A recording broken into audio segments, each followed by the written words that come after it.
wenyeji wote wa Udanyi. Bwana Yesu asifiwe. Amen. Maana moko maana mwasida maana. Asanteni sana. Mimi yangu itakuwa machache, lakini iko kitu imefanyika hapa na inabidi niiseme. Nitoboe nisitoboe. Hawa wagona wote ni marafiki wangu. Mheshimiwa Mwashako ni kaka yangu. Mheshimiwa Jematia ni kama dada yangu. Sasa Jematia nimeona kumbe ni mtu mwerevu sana. Huyu nimeona huyu wakili iko mingi sana. Kwa sababu wakati alipewa microphone, sisi wote tulisikia kile alisema. Alisema anachukua Mwashako wapi? Mulisikia anampeleka wapi? Mulisikia wapi? Baringo. Na juu ni mwerevu, akageuka hivi, akaona Priscilla. Na Jematia kuangalia hivi, akaona Priscilla. Kwa sababu ni mwerevu, ati unatuambia maneno ya maendeleo. Wewe sisi wewe usitupime hivyo wewe Jematia. Tumekuonea 18 hata 19 tumekuonea. Kwa hivyo usitupime hivyo ati leo nilikuwa nasema maendeleo. Maendeleo gani? Maendeleo tunajua vile unamuita. Hiyo wewe ni vile uligeuka. Mheshimiwa Jematia, hiyo utatoa faini kidogo. Jambo la pili, mimi mtanisamehe. Umeongea maneno ya rais mstaafu. Si mumeongea hapa? Mimi wakati nilikuwa nakuja nikitazama hii nchi, Udanyi, Taita, Taveta, mmebarikiwa na Mungu sana na nchi safi. Milima inaenda vizuri, maboda inaenda vizuri. Mimi naona hapa msiraumu rais wetu mstaafu. Muraumu nchi ardhi yenu na nchi yenu, kwa sababu pia nyinyi ni watu roho safi sana. Kwa hivyo hata sisi mkituona hapa mara mingi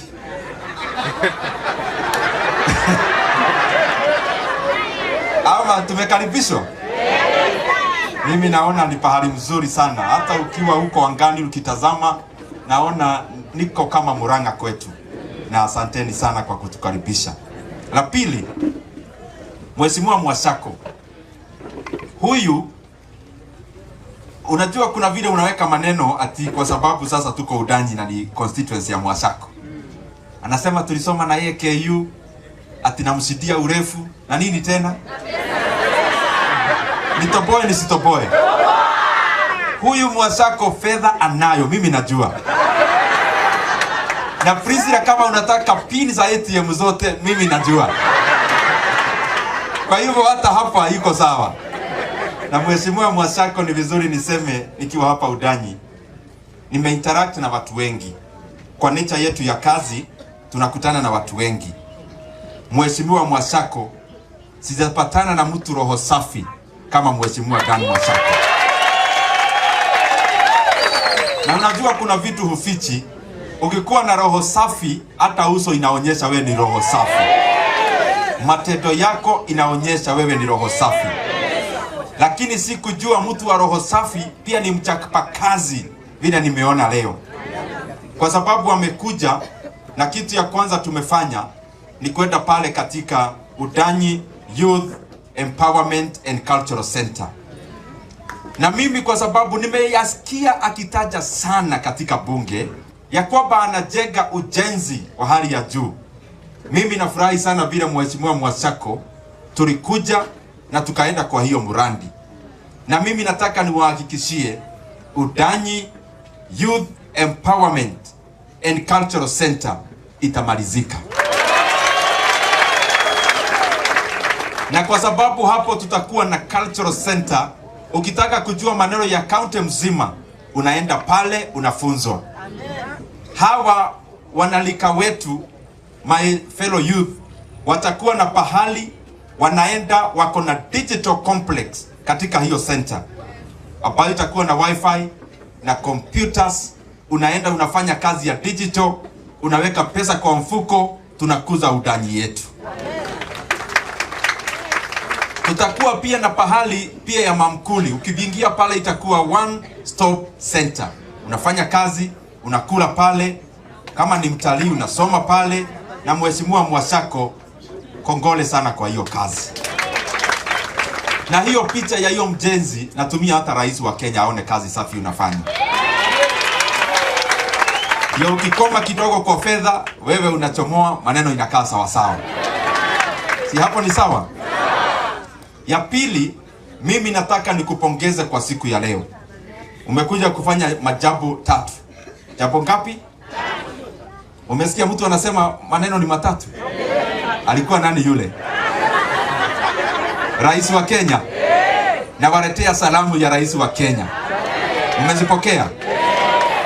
Hapa pia tuko na maneno ambayo ni 3 ya Mheshimiwa Mwashako. Ya kwanza anatueleza sisi watu wa Udanyi kama wadosi wake, amekuja kutueleza kazi anatufanyia. Unajua pale kwetu kama hapa Udanyi, ukipewa kazi ya kulimia mtu shamba, lazima jioni nampea report. Unamwambia hapa nilipata iko weed ambayo imeshika sana, ndio nimelima kidogo. Lakini hapa ilikuwa sawa, nikalima sana. Kwa hivyo pia Mwashako yeye amejichukua kama servant yenu kama wadosi wake, na ndio amekuja kutoa taarifa ya kazi amekuwa akifanya. Na vile ameeleza na nimeona ako sawa Mwashako. Jambo la pili, amekuja maneno ya basari, kushikilia elimu ya watoto wa Udanyi. Na pia mimi amekuwa akinieleza tangu achukue usukani, watoto wengi wanafunzi wa hii constituency they are now transitioning at a higher number, na wanaenda mpaka universities, na hiyo ni baraka na maendeleo ya kesho ya constituency. Ya tatu, ametoa taarifa pia ya kwenye tunaenda. Ameeleza kwenye tumetoka, akafanya kile anafanya saa hii ya basari, na pia akatoa ya ile ya kwenye tunaenda ambayo ni strategic plan. Kwa sababu wazungu ama kimombo wanasema not planning is planning to fail. Yeye ameona kwa uongozi bora unaweka maneno taratibu ya kesho na kesho kutwa. Na kwa hivyo Mheshimiwa Mwashako, kwa hiyo strategic plan tutasikana kama madugu, na kwa sababu tunataka ufaulu kwa yote ile. Sitamshikilia. Wacha niwaambie tu kidogo kwa yale tunafanya pale Nairobi. Vile mmesikia rais wetu, na kwa neema ya Mwenyezi Mungu natumikia nchi yetu ya Kenya kama chairman wa Budget and Appropriations Committee. Na pale tunasaidiana sana na rais wetu kwa mambo ya kupanga uchumi wa Kenya. Na wacha niwaeleze kabisa kama wadosi wetu, wananchi wa Kenya, president wetu ameng'ang'ana sana. Na ni vizuri niwaeleze mwaka ambayo imeisha, na tuko kamati moja na Mwashako anajua, Kenya ilikuwa kwa kasi. Kwa sababu kwa GDP ya Kenya ama uchumi, tulikuwa kwa 5.5 to 5.6% year 2023. Na katika ulimwengu ile taarifa inatolewa, Kenya was the 29th fastest growing economy in the world. Lakini pia kuna mambo mengine tunaangalia kwa kiuchumi. Ya pili ni bei ya bidhaa ambayo tunaita inflation. Inflation imeshuka, karibu ilikuwa inaenda ile tunaita double digit, karibu ifike 10%. Sasa iko katika 6.3%. Lakini hiyo sitaki kudwell sana. Nataka niseme rais alitueleza hivi. Hataki uchumi wa Kenya itagazwe kwa magazeti. Anataka tufanye mwafaka na policies na allocation mzuri ya pesa, ndio uchumi wa Kenya haisomwi kwa gazeti, Mkenya anaisoma kwa mfuko yake kwa fedha. Na ndio akatuambia katika allocation ya pesa ya umma tunaweka kwenye wananchi wa Kenya wako wakiwa wengi.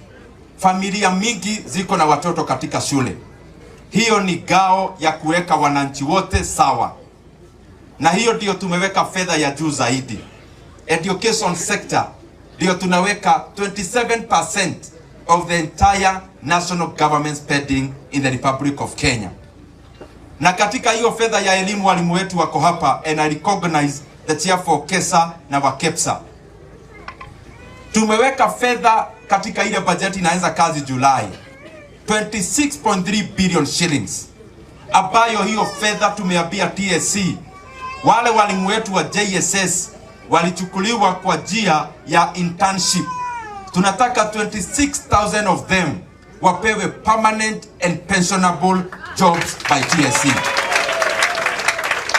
Na katika hiyo fedha tumesema TSC lazima iajiri walimu wengine 20,000 katika the next financial year. Katika hiyo bajeti pia tumeweka fedha ya kushikilia wakulima wetu wote. Ukulima inasaidia uchumi wa Kenya kwa njia mingi. Ya kwanza, vile mnaona hata dola inashuka na shilingi inapanda, ama shilingi ya Kenya inapata nguvu. Kitu moja ambayo tumefanya kama nchi ni kitu inaitwa incentivizing production, ama kwa kimombo hiyo tunatarajia ifanye kitu inaitwa import substitution. Ile chakula tunaagiza nje, tunaangalia ni vipi mkulima wa Kenya atailima asaidike mwenyewe. Na ndio maana tunaweka fedha mingi katika ukulima. Ukulima wa chakula tunapeana fertilizer. Na hiyo fertilizer, hata ile tatizo imekuwa, rais najua ametatua maneno ya distribution ya fertilizer. Na katika hiyo fertilizer tunapeana fertilizer inaitwa crop specific. Kama unalima mahindi, unapewa fertilizer inaambatana na mahindi. Kama unalima bidhaa nyingine ya chakula, unapewa fertilizer ambayo ni bora zaidi kwa hiyo ukulima. Na hayo maneno yote ni kusaidia, kwa sababu agriculture is the biggest employer in Kenya. Na tunataka tuongeze productivity ya wakulima wetu. Tumeweka pia maneno ya input ya edible oils. Nyinyi kama wadosi wetu, wananchi wa Kenya, ni vizuri mjue kwa zile bidhaa tunaagiza kutoka nje ya Kenya, zile bidhaa ambayo tunafanya import, namba 1 ya Kenya ni oil ya gari na viwanda, petroleum na hiyo products. Lakini bidhaa ya pili ambayo tunaagiza kutoka nje ni bidhaa inaitwa edible oils. Edible oils ni mafuta ya kupikia. Katika zile bidhaa, import is the number 2 import in Kenya, which is edible oils. We spend over 100 billion shillings paying other people kwa mafuta ya kupikia chakula. Na ndio katika budget tumeweka input ya zile bidhaa zinasaidia kukuza, ile inasaidia kutengeneza edible oils. Vitu kama canola, vitu kama sunflower. Kwa sababu tunapea wakulima mbegu walime, ndio hiyo bidhaa tunalipa wakulima wengine nje, tunalipa wakulima wetu wa Kenya. Kitu ingine ambayo najivunia sana tumeweka pale katika bajeti. Katika Udanyi constituency kuna katika watu 100, watu 40 hawana stima. Katika Taita Taveta County, katika watu 100, watu 50 ama households 50 hawana stima. Rais akasema hii haiwezi endelea kwa nchi ambayo inataka kutake off vizuri kwa kiuchumi. Na ndio maana pesa ya ile huduma tunatoa katika uwekezaji wa stima in rural areas, ambayo inasikiwa na REREC. Walikuwa wamepewa bajeti ya bilioni 9. Rais akatuambia tuongeze bilioni ingine 12 katika kuweka stima katika rural areas za Kenya. Na katika hiyo fedha, watu wa Udanyi munisikize vizuri, na Canon Peter, ndugu yangu unisikize, ile alikuwa anasema huyu Mwasako. Rais alisema katika all the 290 constituencies za Kenya, mbunge wa hiyo constituency ataangalia kwenye hakuna stima. Every constituency itapewa shilingi milioni 50 ya kuweka stima. Na katika hiyo maneno tumesema REREC wananunua mpaka meters. Wakikuja katika kijiji wanaweka stima, wanaweka mpaka mita. Kenya Power inakuja tu kuendelea. Kwa sababu tumeona hapo awali REREC walikuwa wameweka stima, wakiweka stima Kenya Power wanateka holi ya kuweka mita. Hiyo sasa tumesema ikwame, REREC wanamalizia kazi yote. Na pia pale bunge tuko na chairman anaitwa Engineer Kawaya kwa hiyo maneno ya stima. Na tumeongea na yeye juzi. Tunataka tufanye liberalization of the purchases of meters. Vile unaenda katika hardware, unanunua waya ya kuweka stima kwako nyumbani. Tunataka Kenya Power wakuwe na distributors ambao ni electronic shops ama electrical shops za Kenya. Let me repeat. Tunataka kama bunge, we have liberalization of meters because we want hii maneno ya stima kuchelewa kwa sababu ya mita. Tunataka shops zile zinauza bidhaa za stima wapewe hiyo certification, wakuwe wanaweka mita. Wewe ukiagushiwa stima unaenda unanunua mita kwa duka, mtu wa Kenya Power anakuwekea. Because that will create efficiency in the access of electricity in the Republic of Kenya. Jambo lingine nikienda kumaliza, hapa naona kuna wakongwe wengi, wazazi wetu ambao wamefikisha miaka 70. Na kuna wale severely disabled, na kuna pia our brothers and sisters ambao ni orphans ambao walisema last year wajiandikishe. Tuko na taarifa mzuri. Wale walijiandikisha last year 70 years and above, severely disabled and orphans. Hii mwezi tukienda sana, mwezi inakuja, wale waliandikishwa last year utaanza kupata your cash transfer. Na tumesema hawa wazazi wetu saa ingine tunawatumia hiyo pesa ya cash transfer katika bank. Mtu anatoka kijijini pale anaenda Voi kupiga foleni katika bank. Tumesema hiyo tunabadilisha. Tukue tunawatumia our 70 years and above parents, the severely disabled and the orphans who are getting cash transfer from government. We want them to be receiving their money on mobile phone katika M-Pesa. Wanatolea hiyo bidhaa kwenye wako, tunaweka gharama yao chini. Tuko sawa sawa? Kuna mengi ambayo tumepanga ya njia ya kiuchumi. Lakini nataka nitaja hii barabara inatajwa na Mwasako. Mwasako kila wakati, na tafadhali mumwambie Mwasako kwa sababu namaliza. Mimi nawatuma kwa Mwasako. Utafikisha hii habari? Huyu bwana ukimuona bunge haongei mambo mengine, anaongea undanyi, maji ya undanyi, barabara ya undanyi, anaongea maneno ya stima ya undanyi constituency. Mwasako anataka achukue pesa yote alete undanyi bwana. Ama ni nyinyi mmemtuma? Na hii ya pili, mnajua yeye alichaguliwa katika chama ya opposition. Na sisi tunaheshimu hivyo. Lakini pia ni rafiki ya rais wetu. Si mnajua hivyo? Mkitaka alete rais wetu hapa? Mimi nawatuma kwa Mwasako bwana. Tafadhali. Wakati ameenda kusalimia rais wetu, mimi naonanga Mwasako wakitoka hapa na rais, wakifika kwa hii kikingi ya stima, amepea rais wetu katika sekunde 30, amempea maneno paragraph 12 bwana. Na katika hizo paragraph nasikia maji undanyi, stima undanyi, barabara ya Musao Voi iko hapo ndani. Simumwambia akiona rais anawacha apumzike. Kumbe ni nyinyi mnamtuma? Hapa naona usararai. Rais atajipanga hapo. Lakini wacha niwaambie nikimaliza. Huku mtu anaweza ongea mpaka kesho. Nimeshika microphone na iko spirit mzuri iko hii area. Mimi mnikubalisha nikuwe mmoja wenu. Jina mzanitafutia, mimi nimejileta. Ama ni jina gani mzuri? Ati Mwakazi. Mwakazi yuko sawa, tuende mbele. Asanteni sana, Mwenyezi Mungu awabariki.